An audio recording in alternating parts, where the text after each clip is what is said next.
সরকার 80 KG চাল দেয়, জি। জায়গায় আমাকে 30 কেজি চাল দিতে আছে, 25 কেজি দেয়।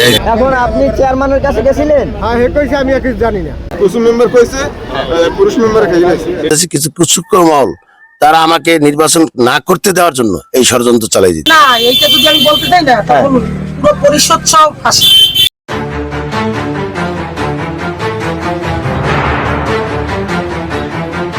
দর্শক আসসালামু আলাইকুম। আমরা আছি 9 নং বিলাসী ইউনিয়ন পরিষদের সামনে, জেলায় 10 থেকে 15 বছর যাবত যে জেলেদের নামে যে চালটা আসে সেই চালটা বিতরণের আজকে সেই ডেট। সেই জায়গা থেকে অভিযোগ উঠেছে যে স্থানীয়দের যে তারা প্রাপ্য চাউল পাচ্ছে না এবং মূল ন্যায্য পাওয়ার সেই ব্যাপারটি তারা পাচ্ছে না, সেটাই তাদের অভিযোগ। সেই ব্যাপারটি তাদের কাছ থেকে শুনবো। এর মধ্যে আপনাদেরকে জানিয়ে যাই যে সরকার পক্ষ থেকে 80 কেজি চাল দেওয়ার কথা আছে, যেটা নিয়মে। সেই জায়গা থেকে তারা 25 থেকে 30 কেজি চাউল দিয়ে থাকে, এটাই আমরা জানতে পেরেছি। এবং আরো একটা অভিযোগ আছে যে যেই প্রাপ্য চাল যাদের কার্ড আছে, যে সরকার নির্ধারিত কার্ড, আপনাদেরকে যদি দেখাই যে এই যে কার্ড, এই কার্ডটি যাদের আছে তারাই চাউল পাবে, কিন্তু তাদের অনেকের দাবি যে এই কার্ডটি থাকা সত্ত্বেও আমরা চাউল পাচ্ছি না। কেন পাচ্ছি না সেটাই তাদের কাছ থেকে জানবো। আমরা তো সরকার 80 কেজি চাল দেয়, জি। জায়গায় আমাকে 30 কেজি চাল দিতে আছে, 25 কেজি দেয়। এখন আপনি চেয়ারম্যানের কাছে গেছিলেন? হ্যাঁ, হে কইছে আমি কিছু জানি না। চেয়ারম্যানও জানে না? না, তাহলে এই চাউল গেছে কোথায়? গেছে কোথায় আমি জানি, মেম্বার আছে আমার।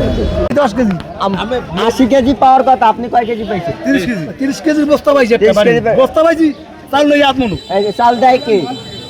80 কেজি এরকম চাল পাইছি, কিন্তু এবছর হ্যাঁ, চাউল পাইতি আছে না। মানে আপনি এখন কত 1 কেজিও পান নাই? না, 1 কেজি পাইনি। জিজ্ঞেস করেন নাই যে আমার আর চাল মেম্বার বলে খাইয়ে লাইছে। হ্যাঁ, মেম্বার খাইয়ে লাইছে বলে। মেম্বারে খাইলেছে? কোন মেম্বার? কুসুম মেম্বার কইছে, পুরুষ মেম্বার খাইয়ে লাইছে। যেই ওয়ার্ডের সমস্যা জনগণ যেগুলো বলছে বারবার, মানে কথা হয়েছে যে চাউল 80 কেজি করে দেওয়ার কথা, সেই জায়গায় পাইতেছে 25 থেকে 30 কেজি। সেটা তো আছেই। এবং বলি আমি, এবং এই জায়গায় অনেকে চাউল পাইতেছে না, প্রায় 75 প্লাস নাম চাউল পাইতেছে না। মানে এই কারণটা কি? এখানে যে মেম্বার তাকেও আমরা খুঁজে পাচ্ছি না, তার স্থানে এসে সেও নাই। মানে সেই জায়গা থেকে তো আপনি 3 ওয়ার্ডের মহিলা মেম্বার, সেই জায়গায় একটু যদি বলতেন মানে কি হয়েছিল, মানে এই চালগুলো কেন নাই, আপনি কতটুকু জানেন, মানে আপনার দায়িত্ব থেকে। না, এইটা যদি আমি বলতে চাই না, তখন পুরো পরিষদ সব ফাঁসি। পুরো পরিষদ ফাঁসি না, চেয়ারম্যানের ড্রাইভার না। চেয়ারম্যান কি করছে? চেয়ারম্যান তো আমরা খুঁজে পাচ্ছি না না, চেয়ারম্যান ছিল তো তখন। এতক্ষণ আগে, এখন তো পাচ্ছি না। না, কালকে চাল দিছে, এটা তোমরা আমাদের দিয়ে নিয়ে নেবো। আল্লাহ আজকে- মানে আপনার দায়িত্ব থেকে আপনি কি জানেন, এই দুটো বলবেন। আপনি চাল দিয়েছেন কিনা? না, আমি চাল দিব কিভাবে? এটা প্রত্যেকটা মেম্বারের দায়িত্ব। আমি মোহাম্মদ সিদ্দিক হলাদার, 8 নম্বর ওয়ার্ডের ইউপি সদস্য।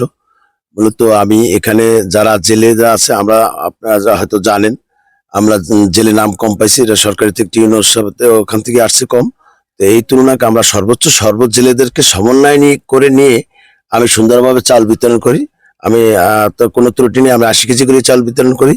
কিন্তু এখন আমার সম্বন্ধে আলোচনা মানুষ বলতে থাকবে, কিন্তু কিছু কুচক্র মহল তারা নির্বাচনী প্রতিপক্ষ, তারা নির্বাচন করবে, এর জন্য আমাকে ষড়যন্ত্র বিভিন্ন রকম ফাঁসানোর জন্য অনেক কার্ডধারী লোক, তারা চাল সবাই পেয়েছে, কিছু কার্ডধারী লোক চাল না পেয়ে তারা আমার পিছনে কিছু পুরান স্লিপ নিয়ে, ওই স্লিপগুলো নিয়ে বলছে আমি চাল পাইনি, অথচ তার নিবন্ধনের নামও নাই, তার কোনো কিছু নাই।